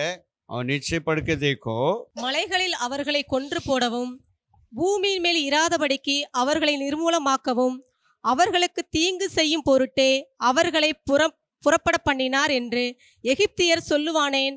உம்முடைய கோபத்தின் உக்கிரத்தை விட்டு திரும்பி உமது ஜனங்களுக்கு தீமை செய்யாதபடிக்கு அவர்கள் மேல் பரிதாபம் கொள்ளும். मिस्री लोग ये क्यों कहने पाए? वो उनको पूरे अभिप्राय से अर्थात पहाड़ों में काट करके धरती पर से मिटा डालने की मनसा से निकाल ले गया। तो अपने भड़के हुए कोप को शांत कर और अपनी प्रजा को ऐसी हानि पहुंचाने से फिर जा। அல்லேலூயா. உம்முடைய கோபத்தின் உக்கிரத்தை விட்டு திரும்பு. प्रभु से बोल रहा है आप अपने क्रोध से लौटाओ, திரும்பு लौटाओ। அப்படின்னு யார் சொல்றது? कौन बोल रहा है? மோசே சொல்றாரு. ஆண்டவர். मूसा परमेश्वर से बोल रहा है तुम लौटाओ। நம்ம கூட நம்ம யாராவது சொன்னோம்னா நம்ம திருப்பி அடிச்சிடுவாங்க. और जो हम किसी को बोलेंगे तो वो मारेगा हम उल्टा। ஆனா ஆண்டவருக்கே அவன் என்ன சொல்றான்? உம்முடைய கோபத்திலிருந்து திரும்ப ஆண்டவரே, மனம் திரும்ப ஆண்டவரே. और परमेश्वर से बोल रहा है आप अपने गुस्सा से अपने मन को फेरो। அல்லேலூயா. இப்போ எந்த அளவுக்கு அவருடைய இருதயத்தை அறிந்திருந்தால் ஜெபம் எந்த அளவுக்கு கரெக்டாக போய் சேருகிறது. देखो जो जैसा उन्हें परमेश्वर का मनसा को जाना वैसे ही प्रार्थना को भी जान लिया। அது மட்டும் இல்லை, இன்னொரு வார்த்தை சொல்றார் மோசே. और एक बात को भी कह रहा है, உமது தாசராகிய ஆபிரகாமையும் ஈசாக்கையும் இஸ்ரவேலையும் நிலைத்தருளும். உங்கள் சந்ததியை வானத்து நட்சத்திரங்களைப் போல பெருக பண்ணி நான் சொன்ன இந்த தேசம் முழுவதையும் உங்கள் சந்ததியார் என்றைக்கும் சுதந்தரித்து கொள்ளும்படிக்கு அவர்களுக்கு கொடுப்பேன் என்று உம்மை கொண்டே அவர்களுக்கு ஆணையிட்டு சொன்னீரே என்று கெஞ்சி பிரார்த்தித்தான்.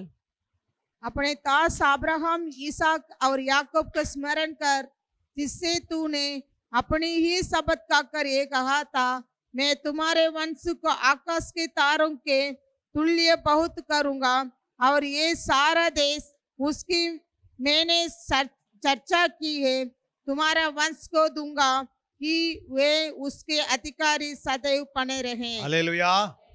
பாருங்க, இவ்வளவு சொல்லியும் ஒருவேளை ஆண்டவர் மனம் திரும்பலை என்றால் देखिए इतने बोलने के बाद भी प्रभु अपना मन को नहीं बदले तो உடனே முற்பிதாக்களை கூப்பிடுறாரு. और देखिए उसके बाद वो पूर्वी जनों को नाम ले रहा है, पूर्वी जनों का नाम ले रहा है। ஆபிரகாமை கூப்பிடுறாரு, अब्राहम का नाम ले रहा है, ஈசாக்கை கூப்பிடுறாரு, इसहाक का नाम ले रहा है, யாக்கோபை கூப்பிடுறாரு. याकूब का नाम ले रहा है। இவை அவர்களுக்கு இந்த தேசத்தை கொடுப்பேன்னு சொன்னீரே. आपने कहा प्रभु मैं इन लोगों को अपना देश को दूंगा, இதெல்லாம் சொன்னீரே ஆண்டவரே. आप ऐसा बोले प्रभु। நீங்கள் அப்படி கெஞ்சி அவன் ஜெபம் பண்றான். और ऐसा गिड़गिड़ा कर प्रार्थना करता है, கெஞ்சுறான், गिड़गिड़ाता है।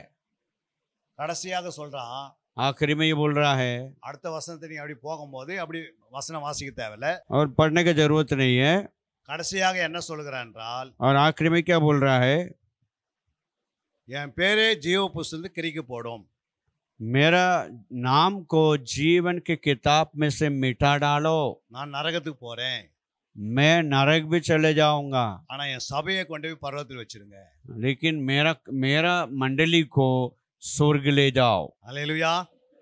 அவருடைய ஜெபம் பாரு எப்படி. நீங்க கோவப்படுறது, திரும்பலனா கெஞ்சி பிரார்த்திக்கிறா, ஆபிரகாமெல்லாம் கொண்டு வந்து முன்னாடி வைக்கிறான். ஆனா எல்லாத்தையும் வச்சுவன் கடைசியில் சொல்ல என் பேரை கூட கிறுக்கி போட்டுரு. और ये सब चीज़ों को प्रभु से बोल रहा है विनती माफ़ करो, बदलो। और अब नहीं बदल रहे हो तो पूर्वी लोगों का अपना वायदा किया उसको तो स्मरण करो। ये नहीं करे तो आप उन लोगों को नाश करोगे तो पहले मुझे नाश करो। அதனால தான் इसलिए மோசே குறித்து ஆண்டவர் சர்டிஃபிகேட் கொடுக்கிறார். इसलिए परमेश्वर मूसा के बारे में और सर्टिफिकेट दे रहा என்ன है। சர்டிஃபிகேட் கொடுத்தாரு? परमेश्वर ने क्या प्रमाण दिया? ஒன்று, மோசே உண்மை உள்ளவன். और मूसा मेरे घर में जो उत्तम विश्वास योग्य व्यक्ति। இரண்டாவதாக दूसरा, மோசேவுடைய அடக்க ஆராதனை பிதாவே அடக்கம் பண்ணினார். दूसरा मूसा का डेड बॉडी को पिता परमेश्वर ने दफनाया। அல்லேலூயா.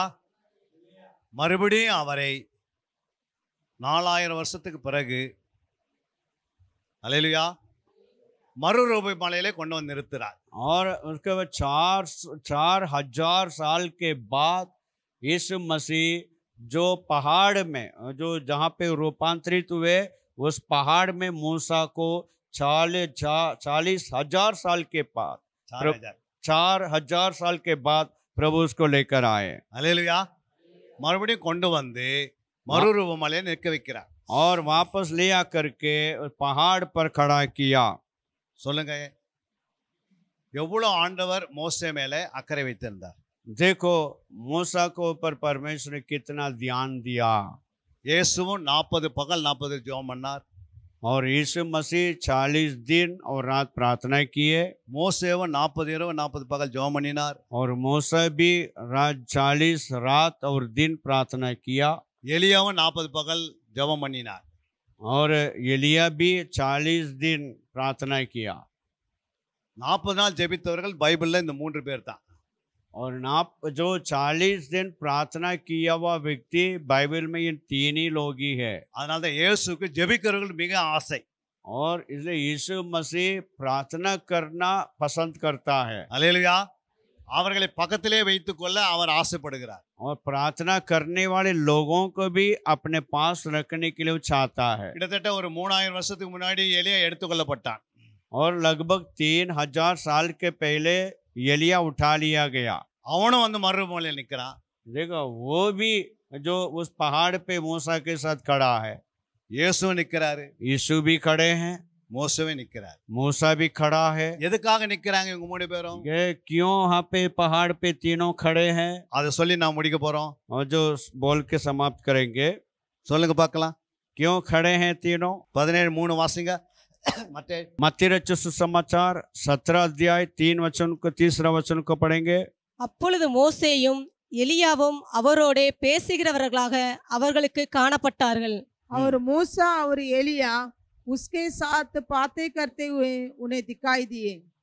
அல்லேலூயா. அவர் எதுக்காக என்ன பேசிக் கொண்டிருந்தார்? और ये तीनों आपस में क्या बातें कर रहे थे? என்ன பேசினாங்க? क्या बात किए होंगे? நம்ம நல்லா சாப்பிட்டு தூங்கலாம்னு சொல்லி இருப்பாங்களா? क्या ये तीनों आपस में भैया हम अच्छा खाना खाएंगे, खाना खा के सो जाएंगे करके बोले क्या? என்ன பேசிக் கொண்டிருந்தார்? मूसा और एलिया और यीशु मसीह आपस में क्या बातें कर रहे थे पहाड़ पे? லூக்கா 9:30-31 முடிக்க போறோம். लूका 9 अध्याय 30वां वचन और 31वां वचन। அன்றியும் மோசே எலியா என்னும் 2 பேரும் மகிமையோடே காணப்பட்டு அவருடனே சம்பாஷணை பண்ணி அவர் எருசலேமிலே நிறைவேற்றப் போகிற அவருடைய மரணத்தை குறித்து பேசிக் கொண்டிருந்தார்கள். आमेन। और देखो मूसा और एलिया ये दो पुरुष कम उसके साथ बातें कर रहे थे। 9 अध्याय 31। ये महिमा सहित दिखाई दिए और उसके मरने के चर्चा कर रहे थे। आमेन। அவருடைய மரணத்தை குறித்து பேசிக் கொண்டிருந்தார்கள். और यीशु मसीह के मृत्यु के बारे में बातचीत कर रहे थे। அல்லேலூயா. ले அவருடைய மரணத்தை குறித்து எத்தனையோ பரிசுத்தவான் இருந்தாங்க பைபிள்ல. और यीशु मसीह के मृत्यु के बारे में बहुत पवित्र लोगों ने बातें चर्चा की है। அவருடைய மரணத்தை குறித்து ஏன் இவங்க 2 பேருக்கு மட்டும் சொல்லணும் கூப்பிட்டு? और ये तीनों आपस में आकर के किस प्रकार बातें करना चाहिए? அதாவது ஏன் ஆண்டு வந்து இவங்களுக்கு சொல்றார் என்றால், और ये यीशु मसीह इनके पास आके क्यों बोल रहे हैं? வெளிப்படுத்தி 11ஆம் அதிகாரம் 3ஆம் வசனத்தில் இருக்கு. और प्रकाशित वाक्य किताब 11 अध्याय 3 वचन को देखेंगे। என்னுடைய 2 சாட்சிகளும் 2 வஸ்திரம் உடுத்திக் கொண்டிருக்கிறவர்களாய் 1260 நாள் அளவும் தீர்க்க தரிசனம் சொல்லும்படி அவர்களுக்கு அதிகாரம் கொடுப்பேன். मैं अपने तो गवाहियों को ये अधिकार दूंगा कि टाट ओढ़े हुए 1260 दिन तक भविष्यवाणी करें। அல்லேலூயா. என்ன சொல்றாங்க அவங்க? उन्होंने क्या बोल रहे हैं? சகாரியா 4:11 வாசித்து பாருங்க. जकरिया किताब 4 अध्याय 11 वचन को पढ़ के देखिए। பின்பு நான் அவரை நோக்கி, குத்து விளக்குக்கு வலதுபுறமாகவும் அதற்கு இடதுபுறமாகவும் இருக்கிற இந்த 2 ஒலிவ மரங்கள் என்னவென்று கேட்டேன். तब அடுத்தது. मैंने उससे फिर पूछा, ये तो जैतून के वृक्ष क्या है जो तीवट की दाहिनी बाई ओर है? குத்து விளக்குக்கு வலது புறம் இடது பக்கம் ஒளிவு மரமா நிக்கிறவர்கள் இவங்க 2 பேர். और दीवट के दाएं बाएं और जो जैतून पेड़ के समान जो खड़े थे, ये दोनों में ही हैं। அல்லேலூயா. हालेलुया। அதுதான் வெளிப்படும் 11:4 சொல்லுகிறது. और प्रकाशित वाक्य 11 का 4 बता रहा है, பூலோகத்தில் ஆண்டவருக்கு முன்பாக நிற்கிற 2 ஒலிவ மரங்களும் 2 விளக்கு தண்டுகளும் இவர்களே. அல்லேலூயா. हालेलुया। ये वे ही जैतून के तो पेड़ और तो तीवट है जो पृथ्वी के प्रभु के सामने खड़े रहते हैं। அல்லேலூயா. मैं எங்க நிக்கிறாங்க இவங்க? ये कहाँ पर खड़े हैं? பூலோகத்தில் ஆண்டவருக்கு முன்பாக நிற்கிற 2 ஒலிவு மரங்களும் 2 விளக்கு தண்டுகளும் இவர்களே. वो दीवट जो पृथ्वी पर जो खड़े परमेश्वर की उपस्थिति में, ये दोनों यही है। பூலோகத்தில் ஆண்டவருக்கு முன்பாக நிற்கிற 2 ஒலிவு மரம் 2 விளக்கு தண்டு. और पृथ्वी पे परमेश्वर के सामने खड़े होने वाले 2 दीवट 2 जैतून का पेड़, इन दोनों में ही है। அல்லேலூயா. हालेलुया। அதனால தான் வெளிப்படுத்தல் 11:4 சகாரியா 4:11. और जो प्रकाशित वाक्य की किताब 11 का 4 और जकरिया की किताब 4:11. 4 का 11। அல்லேலூயா. आमीन। 11 के 4 4 के 11. 11 के 4 प्रकाशित वाक्य में, 4 के 11 जकरिया की किताब। அல்லேலூயா. ये। அப்போது இங்க என்ன பார்க்கிறோம்? अभी क्या? பூலோகத்தில் ஆண்டவருக்கு முன்பாக. और पृथ्वी पर परमेश्वर के सामने। பூலோகத்தில் அப்படின்னா எங்க அது? और पृथ्वी मतलब क्या है? எருசலேம். வேற पृथ्वी का मतलब क्या है? பூலோகத்தில் ஆண்டவருக்கு முன்பாக நிற்கிற 2 ஒலிவ மரம். और पृथ्वी जो परमेश्वर को उपस्थिति में खड़े रहने वाले 2 जैतून पेड़। பூலோகத்தில் இல்ல, பூலோகத்தில் எங்க நின்னாங்க இவங்க? ये पृथ्वी पर कहाँ खड़े थे? प्रभु के सामने। कहां पर? மறுரூப மலையில. மறுரூப மலையில जहाँ पर यीशु मसीह पहाड़ पे जो रूपांतरित हुए, उसको बता रहे हैं। அல்லேலூயா. அந்த மறுரூப மலையும் பூமியில தான் இருக்குது. और ये पहाड़ पृथ्वी पर है। அந்த மலையில இவங்க 2 பேரும் வந்து நிக்கிறாங்க. उस पहाड़ पे ये दोनों खड़े थे। அல்லேலூயா. அதான் இந்த வசனம். आमीन। அப்போ 2 பேரும் ஏன் வந்து நிக்கணும்? அதுக்கு என்ன காரணம் அப்படின்னா, இவர் தண்ணீரை ரத்தமா மாற்றினார். और दोनों क्यों जो आपस में खड़े थे, और मूसा पानी को लहू में बदल दिया था, அவர் தண்ணீரை மழையை நிறுத்தி விட்டார். और एलिया पानी को रोका था। அதான் பூமியில பெரிய சாட்சி. ये पृथ्वी में बहुत बड़ा गवाह है। அல்லேலூயா. அதான் 11:5 சொல்றாரு வெளிப்படுத்தினார். जो प्रकाशित वाक्य 11 का 5 में बता रहे हैं, ஒருவன் அவர்களை சேதப்படுத்த மனதாயிருந்தால் அவர்களுடைய வாயிலிருந்து அக்கினி புறப்பட்டு அவர்களுடைய சத்துருக்களை பட்சிக்கும். அவர்களை சேதப்படுத்த மனதாயிருக்கிறவன் எவனோ அவன் அப்படியே கொல்லப்பட வேண்டும். அடுத்த வசனம். அவர்கள் தீர்க்க தரிசனம் சொல்லி வருகிற நாட்களிலே மழை பெய்யாதபடிக்கு வானத்தை அடைக்க அவர்களுக்கு அதிகாரம் உண்டு. அவர்கள் தண்ணீர்களை இரத்தமாக மாற்றவும் தங்களுக்கு வேண்டும் போதெல்லாம் பூமியை சகலவித வாதைகளாலும் வாதிக்கவும் அவர்களுக்கு அதிகாரம் உண்டு. அல்லேலூயா. 6 வாசிங்க. 6. उन्हें अधिकार है कि आकाश को बंद करें कि उनकी भविष्यवाणी के दिनों में मेघ न बरसे और वह उन्हें सब पानी पर अधिकार है कि उसे लघु बनाए हम और जब जब चाहे तब तब हम पृथ्वी पर हर प्रकार की विपत्ति लाए। அல்லேலூயா. हालेलुया। இவர்கள் தண்ணீரை ரத்தமாகவும் மழையை நிற்கக்கூடிய வல்லமை உடையவர்கள். इन्हीं लोग पानी को लहू में बदलने के लिए और आकाश का पानी को रोकने के लिए सामर्थी लोग थे। இவங்க அதை சாட்சி சொல்றாங்க. और ये लोग गवाही दे रहे, நடந்த சாட்சி சொல்றாங்களா, நடக்க போறத சொல்றாங்களா? जो जो हो रहा है उसके बारे में गवाही दे रहे, क्या होने वाला है उसके बारे में गवाही दे रहे हैं? நடக்க போகிறது, நடக்க போறது சொல்றாங்களா, இல்ல நடந்து முடிந்தவைகளை சொல்றாங்களா? जो बीती बातों के प्रति गवाही दे रहे क्या और होने वाली बातों के प्रति गवाही दे रहे हैं? வரப்போறவைகள். நீங்க ஐயா சொல்வார். எப்பவுமே சாட்சி கொடுக்கும் போது நடந்தது சொல்லுவாங்களா, நடக்க போறது சொல்லுவாங்களா சாட்சி? और जो हमें गवाही देते हैं जो बीती हुई बातें कहेंगे, होने वाली बातें करें?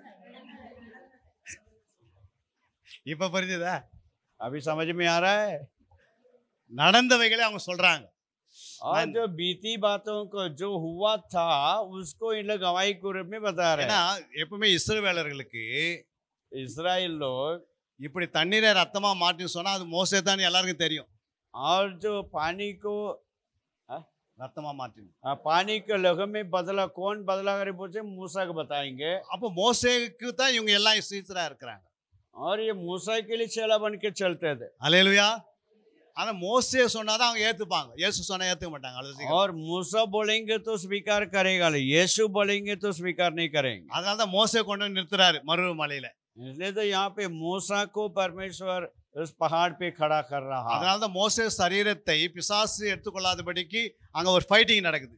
और इसलिए वहाँ पे जो जब मूसा का दफनाने को हो रहा था तब वो दुष्ट आत्मा उसका शरीर के प्रति लड़ाई कर रहे थे।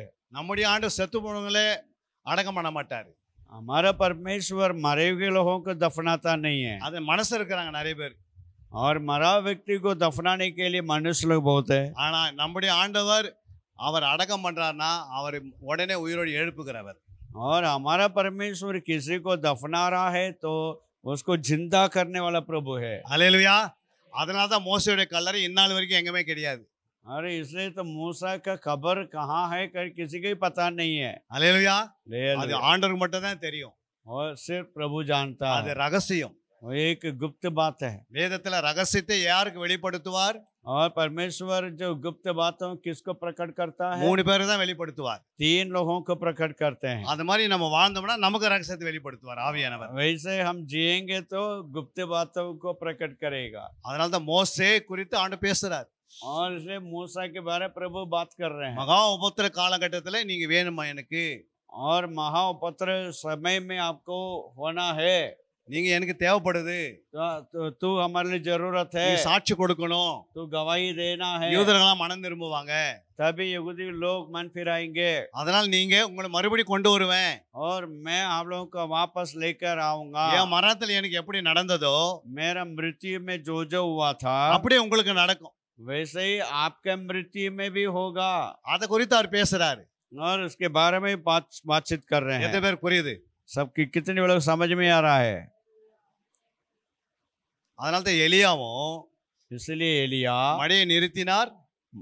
पानी का बारिश को रोका திரும்பி மறுபடியும் மழையை வரவைத்தார். और वापस बारिश को आने दिया। இப்படி சொன்னாதான் இஸ்ரவேலுக்கு புரியும் சாட்சி. तब हम बोलेंगे तब यहूदी लोग विश्वास करेंगे। ஏன்னா அவங்களுக்கு மோசேயும் எலியாவும் ரொம்ப பாசம். और यहूदी लोग मूसा और एलिया दोनों से बहुत प्रसन्न हैं। நீங்க இஸ்ரவேல் தேசத்துல போய் பாருங்க. आप इस्राएल देश में जाके देखो, மோசேக்கு எலியாவுக்கு தான் அதிக இடம். और मूसा और एलिया दोनों के लिए ज्यादा जगह है। ஆனா இயேசுக்கு இடம் கிடையாது. लेकिन यीशु मसीह के लिए जगह नहीं, இயேசு அவ்வளவு சீக்கிரம் ஏற்றுக்கொள்ள மாட்டாங்க. और यीशु मसीह पर इतना विश्वास नहीं करते ஆனா हैं लोग। மோசே எலியும் வந்து சொன்ன பிறகு और मूसा और एलिया दोनों आके बोलने के बाद உடனே இயேசு ஏற்றுக்கொள்வாங்க. और तुरंत यीशु मसीह को उन लोगों ने स्वीकार அது कर लिया। மகா உபத்திர காலகட்டத்தில் और ये महा उपद्रव के समय में होगा அது 7 வருடம் நடக்கும். और 7 साल चलेगा அதுல 3 வருடம் மகா உபத்திர காலம், 3 வருடம் உபத்திர காலம். और 3.5 साल उपद्रव के समय होंगे और 3.5 साल महा उपद्रव के समय होंगे। இப்பொழுது இஸ்ரேல் தேசம் எப்படி இருக்கிறது? अभी वर्तमान में इस्राएल देश कैसा है? நீங்க சொல்லுங்க, முடிக்க போறோம். और अभी वर्तमान में इस्राएल देश कैसा है? बोलिए, समाप्त करेंगे। வாசிக்கலாம் 11:8 வெளிப்படுத்தினல் 11 जो प्रकाशित वाक्य की किताब 11 अध्याय 8वां वचन। அவர்களுடைய உடல் उनके शव उस बड़े नगर के चौक में पड़े रहेंगे जो आत्मिक रूप से सदोम और मिस्र कहलाता है, जहां उनका प्रभु भी क्रूस पर चढ़ाया गया था। அந்த எருசலேம் எப்படி இருக்கும் இப்போ? वो यरूशलेम अभी वर्तमान में कैसा है? சோதம் and எகிப்து. और सोदोम और मिस्री देश। சோதம் என்றால் सोदोम का मतलब அதிகமான விபச்சாரம், வேசிதனங்கள், ஆண் புணர்ச்சிக்காரர்கள். और ज्यादा व्यभिचार, वेश्यपन और जो पुरुष गामी। எப்படி சோதம் பட்டணம் இருந்ததோ जैसे सोदोम अमरा में था, அதே போல இஸ்ரேல் தேசம் இருக்கும். वैसे आज का अभी इस्राएल देश है। அதுல இந்த முக்கியமான இந்த பிசாசு சுபாவங்கள் இருக்கும். और इस्राएल देश में इस प्रकार का जो शैतानिक काम बहुत है। அதே போல எகிப்து போல இருக்கும். और उसके बाद मिस्री देश के समान। எகிப்துடைய அத்தனை விக்கிரங்களும் இஸ்ரேல் தேசத்துல இருக்கும். और मिस्री देश में जितने भी मूर्तियां था, वो सब मूर्तियां इस्राएल देश में है। அந்த தேசத்துல தான் இயேசுவை கொன்றார்கள். और उसी देश में हमारा प्रभु मारा गया।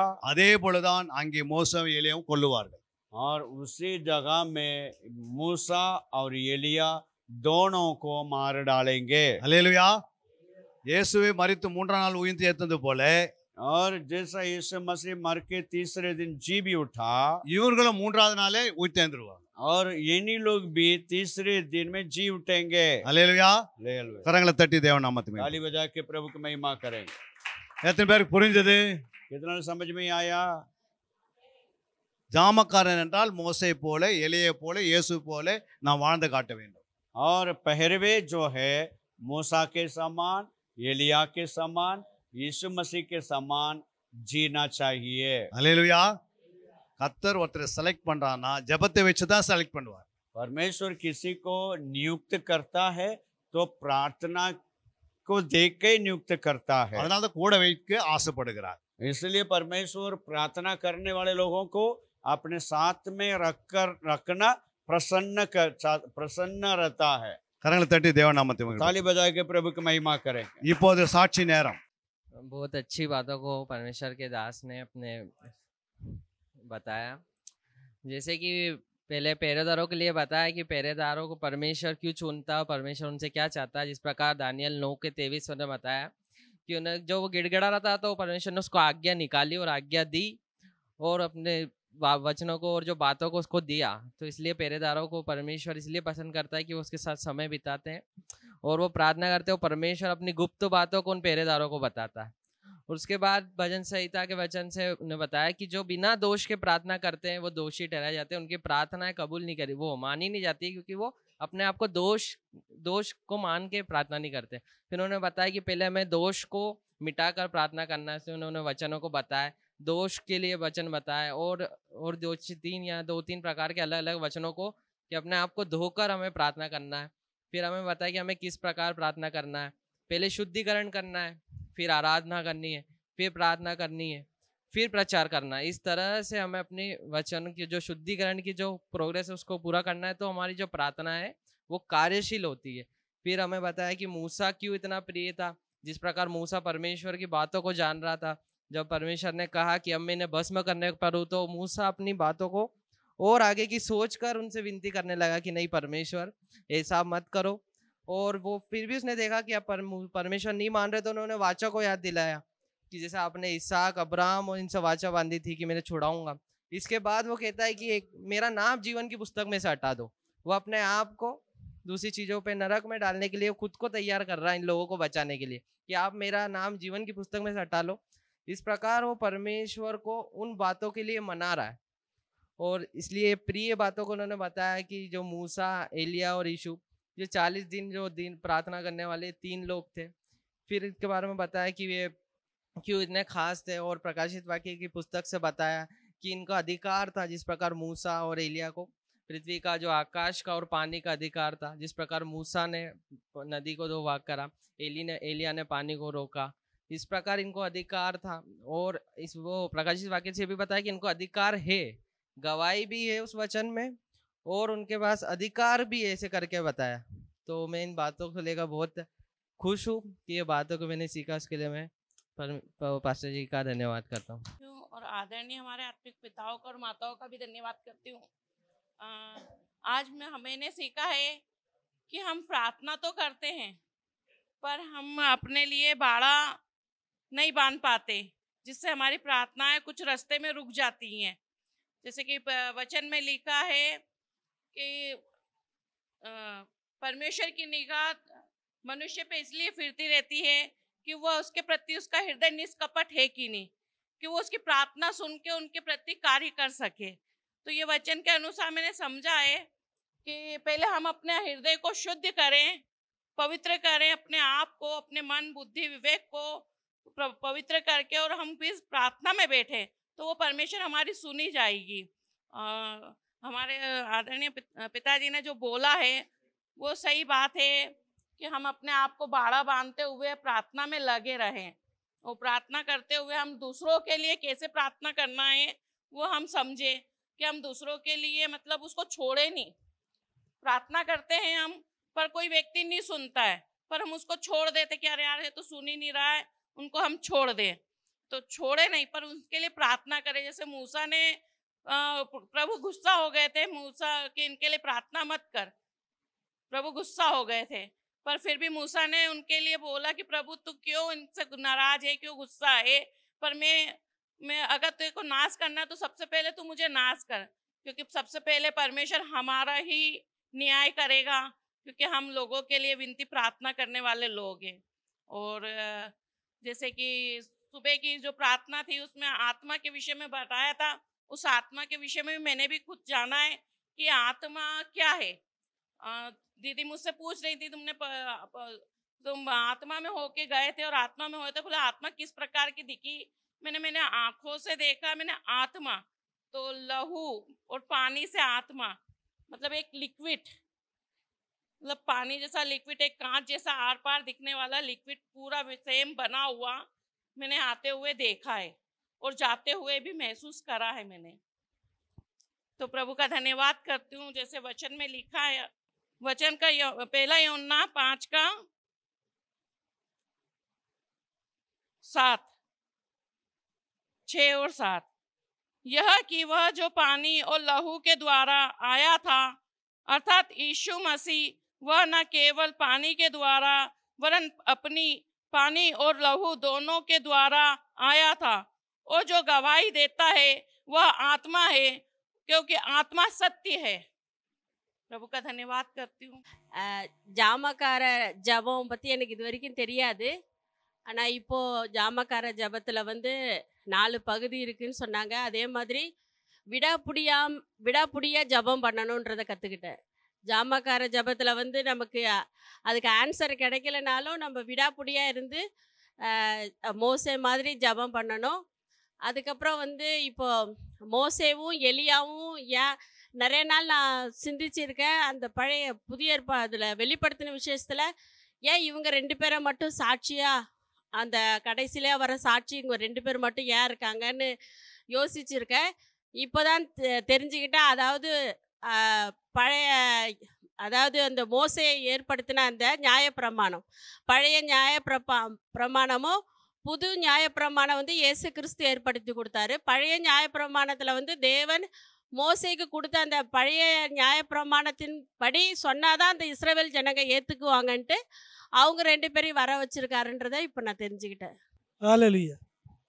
अभी तो हम प्रकाशित वाक्य की पुस्तक को भविष्यवाणी की पुस्तक समझते थे, लेकिन आज